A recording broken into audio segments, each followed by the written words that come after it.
Halo Kak. Ya, Islam Kristen bang, Kak. Maaf, saya Islam tapi Ya. kayak mau tahu siapa Yesus. Boleh Kak, boleh. Boleh.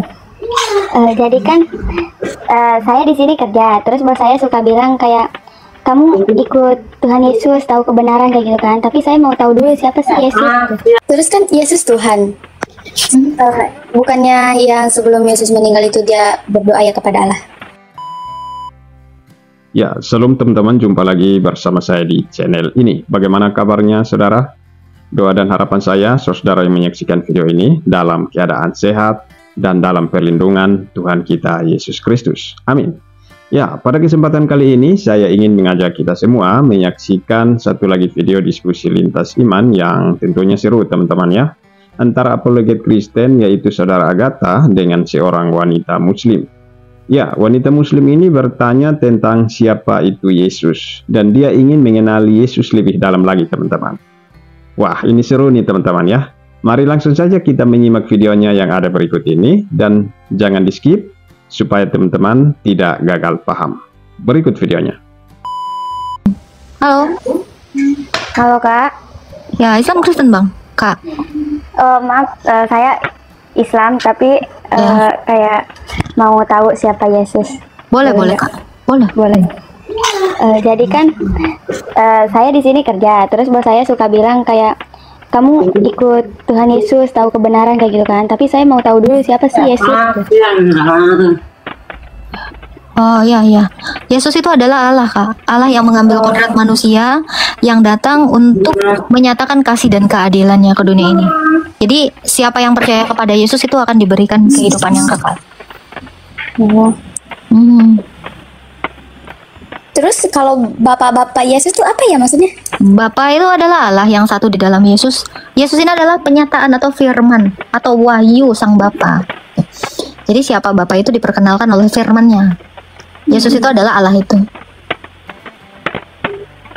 Mungkin kakak masih bingung ya. Bapa, Anak, dan Roh Kudus itu satu dalam satu dalam hakikat. Kayak contohnya gini kak. Kayak saya ini juga adalah tiga realita berbeda atau tiga keberadaan yang berbeda dalam satu hakikat manusia. Ada tubuh, ada nafas, ada pikiran. Pikiran yang adalah penyataan diri kita ini. Ya, apa yang ada di dalam roh kita, apa yang ada di dalam tubuh kita, pikiran kita yang keluar melalui suara itulah yang menyatakan kita. Jadi, firman atau Yesus itu dia adalah seperti pikirannya manusia. Dan Bapa itu adalah tubuhnya, dan roh itu adalah nafas. Seperti itu kira-kira kak. Jadi berbeda memang, berbeda realita atau berbeda keberadaannya, namun dalam satu hakikat yang tak terpisahkan. Jadi baik Bapa, Firman dan Rohnya itu satu Allah. Gitu kan. Kalau kan Yesus itu katanya mati di kayu salib buat menebus dosa-dosa manusia. Bukan, jadi Yesus itu mati di kayu salib itu untuk menggantikan orang-orang yang percaya kepadanya, orang-orang yang berdosa yang harusnya dihukum mati, namun sama Yesus karena kasihnya dia gantikan itu. Gitu. Jadi Yesus itu bukan menghapus dosa, tetapi menebus kita dari maut itu, menebus manusia. Ya kak, karena kita tahu ya kak ya, kita itu kalau percaya kepada Allah, kita juga harus mengenal Allah itu kan. Bagaimana cara kita mengenal Allah? Ya melalui firman-Nya, yaitu Yesus Kristus. Kalau tidak melalui firman-Nya atau Yesus Kristus, kita tidak akan mengenal siapa Allah itu. Dan Yesus itu adalah satu-satunya Allah. Allah yang membuktikan bahwa dia itu bisa mengalahkan kematian. Allah-Allah lain itu nggak ada yang bisa mengalahkan kematian seperti yang Yesus lakukan.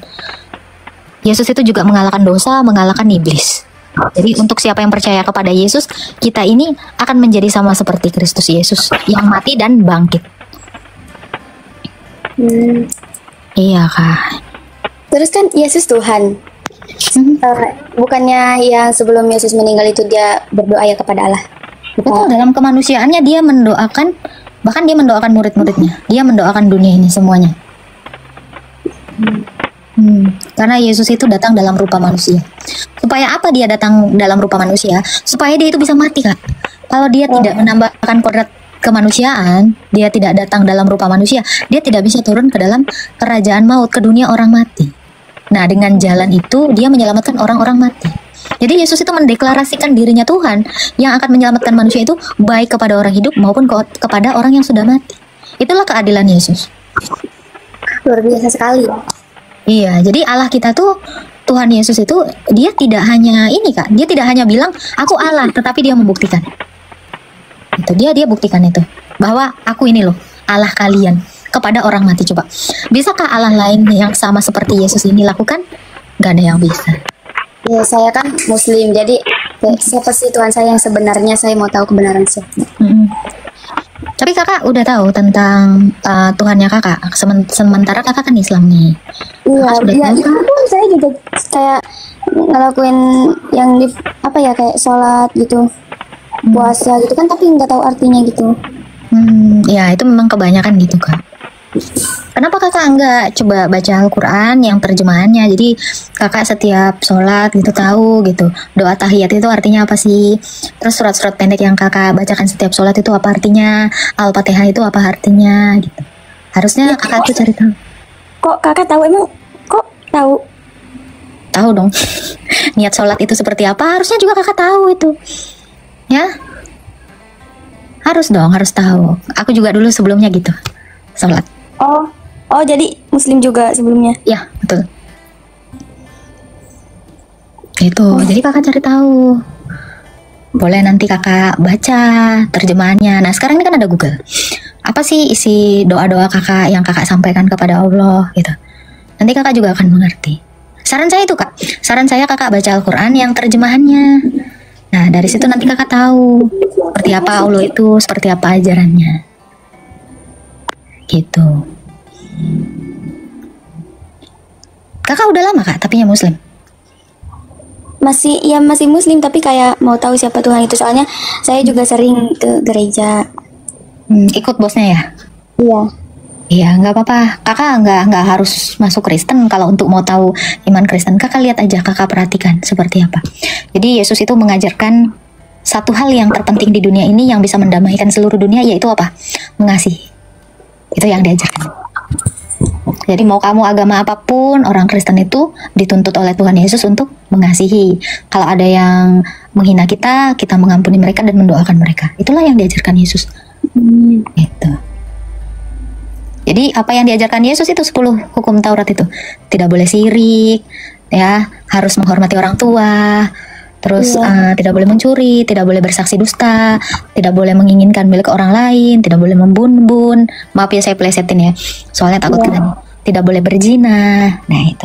Dan kata Yesus apa? Kasihilah sesamamu manusia sama seperti kamu mengasihi dirimu sendiri. Apa yang sudah kamu lakukan kepada orang terkecil ini, kamu sudah melakukannya kepadaku. Karena itu adalah perwujudan dari kita mengasihi Allah. Kita mengasihi sesama itu adalah wujud kita mengasihi Allah. Apa yang kita lakukan kepada manusia, sesungguhnya itu sudah kita lakukan bagi Allah. Jadi itu kak, poin yang diajarkan oleh Tuhan Yesus. Makanya Yesus itu waktu dia di dunia, kakak mungkin pernah ya nonton film-filmnya Tuhan Yesus, pernah? Pernah sih waktu itu. Nah, jadi sekalipun Tuhan Yesus itu diludahi, dia tidak membalas. Sekalipun Tuhan Yesus itu dibunuh, dihina, dicerca, difitnah, segala yang jahat, dia tidak membalas. Tetapi dia tetap mendoakan mereka dan mengampuni mereka. Dengan begitu, orang akan melihat kasih itu terlihat di dalam pribadinya Yesus. Dan orang Kristen juga diajarkan seperti itu kak. Sebab Allah adalah kasih. Jadi kalau ada orang yang tidak mengasihi samanya, dia tidak mengenal Allah. Gitu. Kata bos saya pernah bilang kayak gini, katanya tidak ada yang sampai kepada Bapa jika tidak melalui aku. Betul? Apa benar? Ada ayatnya. Betul. Kalau tidak melalui Sang Firman, kita tidak akan mengenal Bapa. Nah, kayak saya nih kak, contohnya ya. Ini logika sekali ya. Kalau tanpa suara saya, ada nggak yang kenal Agatha? Gak ada kan? Enggak. Iya, sekalipun wajah saya kelihatan, tapi kalau saya tidak berbicara, saya tidak menyatakan apa yang ada di dalam pemikiran saya, orang tidak akan mengenal saya. Ya, kalian akan melihat saya seperti patung aja gitu. Nama saya nggak tahu kalian, ya, apa yang ingin saya lakukan pun kalian nggak akan tahu. Nah itu. Jadi kalau tidak melalui Sang Firman, yaitu Yesus Kristus yang mengambil rupa manusia, kita tidak akan pernah sampai kepada Bapa. Kita tidak akan sampai kepada hidup yang kekal itu. Itu kak. Ada lagi yang mau ditanyakan kak? Aduh, apa ya? Sebenarnya sih masih ragu ini. Tapi hal yang paling keren yang bisa saya beritahukan kepada kakak ya, bahwa Yesus itu benar-benar mengampuni siapa saja yang ingin bertobat dan ingin kembali kepadanya. Karena Yesus ini Kak, dia itu berasal dari sorga dan telah turun dari sorga dan kembali ke sorga. Jadi siapa saja yang mengikuti Yesus, Yesus itu ada di sorga, maka kita semua akan ke sorga. Di luar daripada Yesus tidak akan ada keselamatan. Seperti itu Kak. Dia itu rela mati buat kita. Adakah kasih yang lebih besar selain kasih seorang sahabat yang memberikan nyawanya kepada sahabatnya? Gak ada. Baru Tuhan Yesus yang melakukannya. Gitu. Ada lagi? Bentar, apa ya? Tapi kalau iman kakak sendiri gitu, apa yang kakak kenal dari Allah? Ya itu juga saya nggak tahu, kayak apa ya, ngikutin aja gitu, kayak sholat, puasa, tapi nggak tahu artinya gitu. Sama sendiri gitu. Tuhan yang sebenarnya yang mana? Makanya saya mau tahu. Iya, itu aja saran saya, kakak baca Al-Quran. Kan ini bosnya nggak ngelarang kakak kan punya Al-Quran kan? Enggak. Nah, kakak beli Al-Quran yang ada terjemahnya. Bisa kok, itu setiap hari kakak baca 1 bulan mungkin bisa selesai kakak baca. Nanti kakak boleh lihat ajaran Allah itu seperti apa. Itu. Itu Kak galau. Jadi makanya saran aku, kakak juga harus belajar iman Islam. Jadi kakak tahu. Gimana Kak galau? Ini benar-benar sesuai namanya ya, galau ya? Enggak. Ya, mulai sekarang kakak tuh kalau sembahyang kan nanti setiap doa itu cari tahu artinya gitu. Tapi kakak tahu nggak Kak, kenapa manusia itu mati? Nggak tahu juga ya, karena ya mungkin kembali ke ciptaannya lagi. Oh, kan Allah itu sudah menciptakan kita, sudah menghidupkan kita. Kalau dia adalah Allah yang Maha Pengasih, untuk apa dia mematikan kita? Kenapa tidak dibiarkan hidup aja? Kan kasihan orang-orang kalau ditinggal mati sama ibu bapaknya, nangis, sedih gitu. Katanya Allah Maha Pengasih. Pernah nggak nanya ini kan kepada Tuhan? Atau kepada ustazah? Ustadz kakak gitu. Iya juga ya. Iya dong. Oh iya juga ya. Hidup mati. Kayak nggak ada artinya gitu kan. Hidup paling 70 tahun, kalau kuat 80 tahun gitu. Kenapa nggak selama-lamanya hidup? Tujuan kita hidup itu buat apa? Iya, nah itu. Kakak tahu nggak tujuan Allah menciptakan manusia untuk apa? Nggak tahu juga? Nggak tahu. Itu. Terus kenapa ditekan ke dunia, digelindingkan ke dunia? Kenapa tidak di surga aja? Katanya Adam dan Hawa itu melanggar perintah Allah. Ya kenapa nggak dimaafkan? Kenapa harus menghuni dunia? Kenapa nggak di surga aja? Katanya dia maha memaafkan. Adam kan apa ya, berbuat dosa kan, terus diturunkan ke dunia. Iya, kenapa? Ya kenapa dimaafkan terus di surga aja? Jadi kita semua anak cucu Adam ini di surga. Kenapa tidak demikian? Ada apa sebenarnya? Nah, tahu juga. Nah, ini yang salah. Karena yang sebenarnya memang manusia itu diciptakan di dunia dan tidak untuk mati. Lalu kenapa manusia itu mati? Karena manusia jatuh ke dalam dosa. Dan setiap orang yang berdosa itu harus mati. Allah itu kan maha suci, maha kudus. Sesuatu yang kudus itu tidak bisa bersatu dengan dosa. Makanya Allah mengusir manusia, dan manusia ini jauh dari Allah. Ketika manusia ini jauh dari Allah, sama seperti tanaman yang jauh dari tanah. Gimana Kak? Kalau tanaman dicabut dari tanah sumber hidupnya? Kalau ada tanaman terus dicabut dari sumber hidupnya, yaitu tanah, terus gimana? Apa yang terjadi sama tanah? Tanaman apa dulu, kan bisa dalam air juga. Ada tanaman yang bisa hidup dalam air. Dari tanah. Tadi saya bilang tanah. Taruhlah tanah sumber hidupnya ini. Gimana menurut kakak? Mati nggak? Matilah. Nah itu. Jadi manusia ini mati karena terpisah dari Allah. Allah yang adalah sumber hidup itu. Jadi karena dosa, manusia terpisah dari Allah dan mengakibatkan manusia ini mengalami kematian. Kayak itu tadi misalnya, kayak kembang apa ya saya bilang ya, pohon ini ya, pohon kedondong dicabut dari potnya. Dia saat itu memang masih segar, lama-kelamaan apa? Layu, kering, dan menjadi tanah. Seperti itu juga sebenarnya manusia. Karena dia terpisah dari Allah, sehingga manusia ini mengalami kematian. Nah, kenapa Yesus itu datang ke dunia dan mengambil kodrat manusia? Supaya dia itu bisa mengalahkan dosa yang membuat manusia itu jatuh ke dalam dosa dan mati, mengalahkan kematian dan mengalahkan iblis tadi. Setelah itu dikalahkan, manusia itu disatukan lagi dengan Allah. Ibarat kata pohon kedondong itu ditanamkan lagi ke tanah, ke sumber hidupnya. Itulah yang dilakukan Yesus. Kurban 2000 tahun yang lalu di atas kayu salib. Itu adalah upaya Yesus menyatakan kasihnya. Dengan cara apa? Memperbaiki hubungan manusia dengan Allah. Sehingga manusia dengan Allah itu kembali lagi menyatu. Seperti kodrat semula manusia itu diciptakan. Itu kagalau, kurang lebih. Jadi kenapa Tuhan kita mati? Supaya dia memperbaiki hubungan kita lagi dengan Allah. Melalui kurban di atas kayu salib. Gitu Kak. Makanya Yesus ini benar-benar kasih. Dia memang tidak pernah menciptakan manusia itu untuk mematikannya. Tetapi dia memberikan hidup yang kekal. Yohanes 3 ayat 16. Karena begitu besar kasih Allah terhadap dunia ini, sehingga ia mengaruniakan anaknya yang tunggal, supaya setiap orang yang percaya kepadanya beroleh hidup kekal dan tidak binasa. Itu. Tahun 2024 ganti presiden dan ganti Tuhan. Siapa itu? Jangan ya. Kalian itu nggak boleh ganti Tuhan. Kalian itu harus mengenal Tuhan dulu.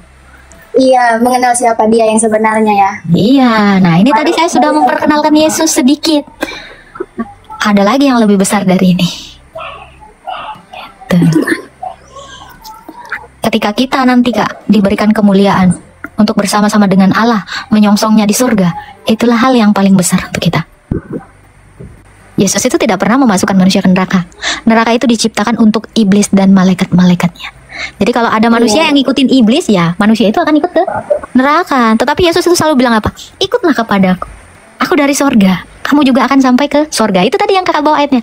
Tidak seorang pun yang sampai kepada Bapa kalau tidak melalui Yesus. Kita tidak akan mungkin ke sorga kalau tidak melalui sang jalan itu, sang kebenaran itu, dan sang hidup itu, yaitu Yesus Kristus. Gitu Kak Galau. Jadi kalau kita ngikutin iblis, ya kita ke neraka. Sekarang siapa yang di neraka? Gak tahu. Iblis. Nah, kenapa kalian semua sesuai? Semuanya harus mendatangi iblis. Dan kalau kita lihat di neraka. Apa kakak mau ikutin seperti itu? Ya siapa sih yang mau masuk neraka? Udah di dunia gak enak. Bener-bener. Dunia ini sebenarnya udah kayak ujian ya Kak buat kita ya. Iya. Udah mah di dunia dikasihnya kayak gini. Iya. Dimasukin neraka lagi. Iya, tetapi kita tetap bersyukur aja. Tuhan Yesus itu mau ngelihat Kak Galau. Kak Galau ini mau nyender gak sama Tuhan Yesus? Walaupun berat. Karena Yesus itu menjanjikan apa? Menjanjikan surga untuk Kak Galau. Menjanjikan hidup yang kekal, tidak ada ratap tangis, tidak ada duka cita, tidak ada kertak gigi, tidak ada perkabungan sama sekali. Nah, itu yang dijanjikan oleh Tuhan Yesus. Kalau kakak mau menyandarkan pengertian kakak kepada Tuhan Yesus. Namanya Desi. Namanya Desi, kata siapa itu?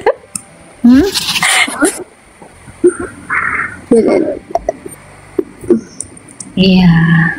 Oh, kakak namanya Desi. Iya, itu kata siapa itu yang tahu? Mungkin teman Serabi kakak. putih. Bukan. Ya, bapak kak. Tadi mau nanya, surga itu ada berapa sih? Sebenarnya surga itu macam-macam surga itu ada berapa? Surga itu adalah Allah. Jadi di mana kita menyatu dengan Allah, itulah surga. Kayak tadi, tanaman menyatu dengan sumber hidupnya yang adalah tanah, itulah surga. Keadaan di mana manusia menyatu dengan Allah. Itu. Jadi surga itu bukan tempat. Kalau surga itu tempat, ada yang lebih besar dong dari Allah. Sementara Allah itu adalah terang. Terang itu bukan tempat. Allah itu adalah kasih. Jadi nanti kita tetap ada di dunia ini, tetapi dunia seperti ketika belum ada dosa, belum ada iblis, belum ada kejatuhan manusia. Isi pasti lahir bulan Desember katanya. Siapa ya? Nggak apa-apa, biarin aja. Lirik. Anjir, arah mana itu? Ada lagi Kak yang mau ditanyakan Kak? Apa ya? Tapi kakak mengenal siapa nabi kakak? Nabi Muhammad dong. Oke, bagaimana dengan Nabi Muhammad ini? Apakah dia sudah masuk surga? Gak tahu juga ya. Waduh. Dia masuk surga apa enggak? Nah, bukannya Tuhan Yesus itu Nabi Isa ya? Katanya menurut Quran dia Nabi Isa, tapi Isa yang beda ceritanya. Ya, Yesus ini berbeda sekali diceritakan di perspektif Quran. Di dalam perspektif Kristen, Isa atau Yesus ini mati, turun ke dalam dunia orang mati dan bangkit untuk membuktikan bahwa dia adalah Tuhan atas orang hidup dan orang mati. Nah, sementara Isa di dalam Quran, Isanya ini Kak, ini diserupakan. Dan nggak jelas dia lahir di kota apa, nggak jelas kenapa dia hampir disalibkan, kenapa dia diserupakan. Nah, ini sama sekali ngegantung ceritanya. Oh, bukannya Yesus lahir di kandang domba? Iya, betul. Iya. Itu kan Yesus sendiri kan dia kan pasti nggak punya dosa gak sih? Betul dong. Ya gak berdosa kan? Betul dong. Tapi dia Tuhan yang menjadi manusia gitu kan? Iya, di dalam kemanusiaannya dia mengalahkan dosa. Justru dia menghapuskan dosa dunia. Kalau Tuhan menjadi manusia, berarti dia dilahirkan dari Bunda Maria, itu hasil persetubuhan Bunda Maria sama siapa? Tidak. Jadi Allah itu yang membentuk kemanusiaan itu di dalam perawan Maria. Makanya dia dikatakan lahir dari perawan Maria. Oh, jadi hamil. Oh, gak ada suami gitu, langsung hamil gitu, mendung. Ya, karena Allah itu yang menjadikan Maria ini memiliki anak. Supaya apa? Supaya anak dari kandungan Maria itu dengan kuasa Allah itu ditambahkan kepada Allah. Sehingga dia mengambil kodrat manusia. Jadi kemanusiaannya ini memang Allah itu sendiri yang membuatnya. Makanya Yesus itu tidak menjadi tanah. Karena dia tidak berasal dari tanah. Coba lihat kita semua manusia. Semuanya kembali ke tanah. Karena berasal dari tanah. Tetapi tidak dengan Yesus. Yesus itu mati 3 hari. Apakah Yesus menjadi tanah? Terus menjadi apa? Dia Bangkit. Iya, dia bangkit. Kenapa? Karena kemanusiaannya pun tidak diciptakan, tetapi dilahirkan, inkarnasi, masuk di dalam daging. Itu masuk dalam daging itu. Jadi keilahian masuk ke dalam daging. Dan itulah kenapa Yesus itu walau dalam rupa manusia, kuasanya itu luar biasa. Membuat orang yang tidak punya mata, ya, membangkitkan orang mati namanya Lazarus, mengusir setan, mengubah air jadi anggur, menyembuhkan yang pendarahan, dan banyak sekali. Oh, galau di ini ya, dihapus TikTok loh. Ada yang nge-report kah? Waduh. Wah, banyak yang kejang-kejang ya. Galau di-report ya teman-teman, dia dihapus. Wah, sayang sekali ya. Aduh. Ini dia beneran ini ke-report. Padahal Kak Galau lagi belajar gitu ya. Banyak-banyak lagi mujizatnya yang dilakukan Tuhan Yesus. Ya, semoga Kak Galau juga berpikir gitu ya. Nanti di rumah sholat, tanyakan kepada Allah yang benar, Allah yang hidup gitu ya. Iya kakak di-report ya. Coba kirim permintaan lagi bisa nggak Kak? Ya, teman-teman sekalian, demikian video diskusi lintas iman antara apologet Kristen dengan wanita muslim ini teman-teman ya. Semoga lewat penjelasan saudara Agatha ini dapat menjadi berkat bagi kita semua. Ya, di dalam Markus 16 ayat 15 dan 16, Yesus katakan, "Pergilah ke seluruh dunia dan beritakanlah Injil kepada segala makhluk." Di ayat yang ke-16, "Siapa yang percaya dan dibaptis akan diselamatkan, tetapi siapa yang tidak percaya akan dihukum." Luar biasa saudara ya. Ya, teman-teman sekalian, ayat-ayat ini menegaskan bahwa kita sebagai pengikut Yesus Kristus wajib beritakan Injil kepada siapapun, termasuk wanita muslim tadi ya. Ya, pergilah ke seluruh dunia bukan berarti kita harus keliling-keliling dunia saudaraku ya. Tetapi dimanapun kita ditempatkan, kita wajib beritakan Injil. Contoh, di tempat kerja kita bisa beritakan Injil bagi teman-teman kerja kita, atau di sekolah kita bisa beritakan Injil kepada teman-teman sekolah kita, guru kita, dan banyak cara teman-teman ya untuk kita beritakan Injil kebenaran ya. Tidak harus kita jadi pendeta dulu baru kita beritakan Injil ya. Dan siapa yang percaya dan dibaptis akan diselamatkan, tetapi siapa yang tidak percaya pasti akan dihukum. Jadi teman-teman, ayat ini menegaskan bahwa siapa yang tidak percaya pasti akan dihukum, tetapi siapa yang percaya pasti diselamatkan. Jadi saudara muslim ini kita doakan saja ya, semoga dia cepat bertobat dan terima Yesus sebagai Tuhan dan Juru Selamat ya. Supaya ketika saudara mati, sudah pasti selamat. Karena Yesus satu-satunya jalan menuju keselamatan yang kekal, yaitu sorga. Ya, teman-teman sekalian, demikian video ini. Semoga bermanfaat. Tuhan Yesus memberkati. Shalom.